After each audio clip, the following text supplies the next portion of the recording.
கிறிஸ்துவுக்குள் பிரியமான தேவனுடைய பிள்ளைகளே, ஆண்டவராகிய இயேசு கிறிஸ்துவின் நாமத்தில் இந்த காலை பொழுதில் உங்களை நான் வாழ்த்துகிறேன்.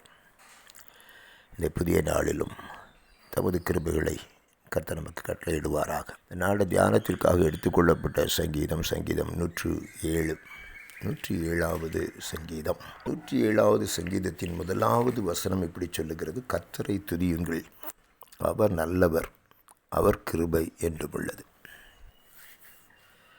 சங்கீதக்காரர் திரும்ப திரும்ப திரும்ப திரும்ப ஒரு வார்த்தை சொல்லிக்கொண்டே வருகிறார். கர்த்தர் நல்லவர், அவர் கிருபை என்றும் உள்ளது.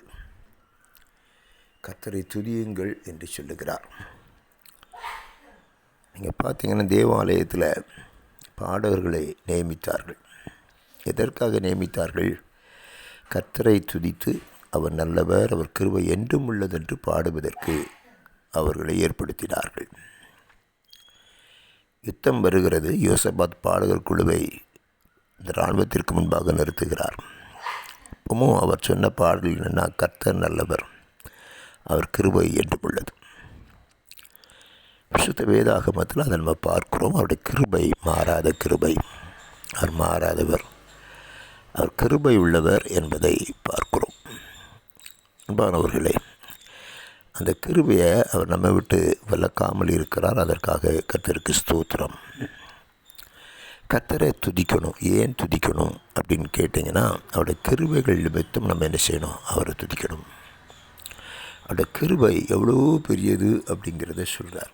சங்கீதத்தின் புஸ்தகத்தில் 103வது சங்கீதத்தை நீங்கள் வாசித்தீங்கன்னா, 103 சங்கீதக்காரர் இப்படியாக சொல்லுகிறார்: பூமிக்கு வானம் எவ்வளோ உயரமாக இருக்கிறதோ, அவருக்கு பயப்படுகிறவர்கள் மேல் அவருடைய கிருபையும் அவ்வளோ பெரிதாக இருக்கிறது.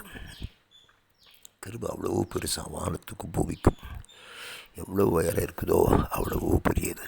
அன்பானவர்களே, அவ்வளோ பெரிய கிருபை. நீங்கள் பழைய ஏற்பாட்டு புஸ்தகத்தில் தீர்க்கதரிசன புஸ்தகங்களை வாசித்தீர்களானால் நீங்கள் தேவ கோபத்தை பார்க்க முடியும்.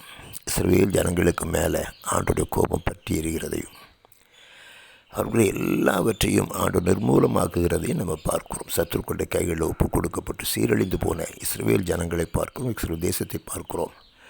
சிறைப்பட்டு போன தேசத்தை பார்க்கிறோம். தேவாலயம் இடிக்கப்பட்டதை பார்க்கிறோம். அப்பமன் மாதர் போல் முறிக்கப்பட்டதை பார்க்கிறோம். பஞ்சத்தினால் வாட்டப்பட்டதை பார்க்கிறோம்.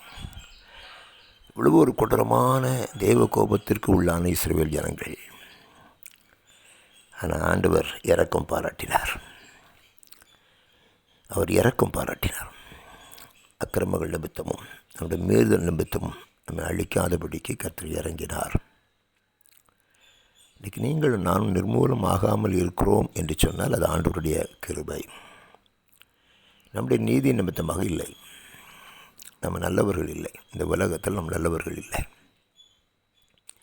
நம்ம எப்போல்லாம் கர்த்தர் நல்லவர்னு சொல்கிறோமோ அப்போ ஒரு காரியத்தை நம்ம வாயால் அறிக்கை பண்ணுக்கிறோம். என்ன அறிக்கை பண்ணுறோன்னா, ஆண்டவரே, நான் நல்லவன் இல்லை, உங்கள்கிட்ட பேசுகிறதுக்கு எவ்வளவும் தகுதி உடையவன் இல்லை, உங்ககிட்ட வருவதுக்கு எவ்வளோ ஒருவேளை பாத்திரவான் இல்லைப்பா, எவ்வளவோ நல்லவர், எவ்வளவோ நல்லவர் அப்படின்னு அந்த நாவு துதிக்கிறது.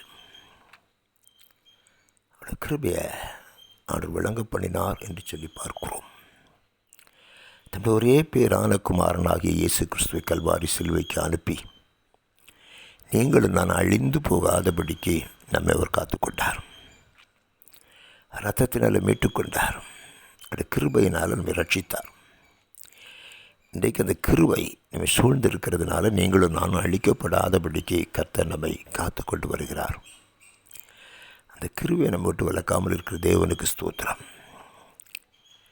ஆனால் சங்கீதக்காரர் அந்த அனுபவத்தை சொல்கிறார். ஜீவனுள்ள நாட்கள் எல்லாம் நன்மையும் கிருபையும் என்னை தொடரும் என்று சொல்லுகிறார். கர்த்தர் பேரில் வைத்திருந்த ஒரு நம்பிக்கை, ஆண்டவர் பேரில் வைத்திருந்த ஒரு பெரிய நம்பிக்கை, அவர் கிருபை என்றும் உள்ளதே. கர்த்தர் நல்லவர், கர்த்தர் நல்லவர், அவர் கிருபை என்றும் உள்ளதே. அதனால தான் அவர் சொல்கிறாரு, ஜீவனுள்ள நாளெல்லாம் கிருபை நன்மை என்னை தொடரும் என்று சொல்லுகிறார். அவர் நல்லவர், அவர் நல்லவர், அவர் நன்மை செய்கிறவர். இயேசு கிறிஸ்து உலகத்தில் வாழ்ந்த காலத்தில் நன்மை செய்கிறவராக சுற்றி திரிந்தார். இன்று அவருடைய கண்கள் நன்மை செய்யும்படிக்கு என்னை நோக்கி கொண்டே இருக்கிறதே. பரிசுத்த ஆவியானவர் நம்மோடு கூட இருந்தேன். நன்மையான ஈவுகளை பிதாவின் இடத்திலிருந்து பெற்றுக்கொள்வதற்கு நமக்கு உதவி செய்கிறார். அவரோடு கூட நம்முடைய வாழ்க்கையின்மை இணைத்துக் கொள்ளுவோம். நம்ம நாவு எப்பொழுதும் அவரை துதிக்கட்டும். கர்த்தர் நல்லவர், கர்த்தர் நல்லவர் என்று சொல்லி இந்த நாவை துதித்து கொண்டே இருக்கட்டும். நாமத்தை மகிமைப்படுத்துவோம். அவர் நம்மளை மகிமைப்படுவார். அவருடைய கிருபை எல்லா நாட்களிலும் எல்லா சூழ்நிலைகளிலும் எப்பொழுதும் நம்மோடு கூட இருந்து நம்மை தாங்கும், நடத்தும். அப்படிப்பட்ட கிருபைகளை கர்த்தர் நமக்கு தருவாராக. ஆமேன், ஆமேன்.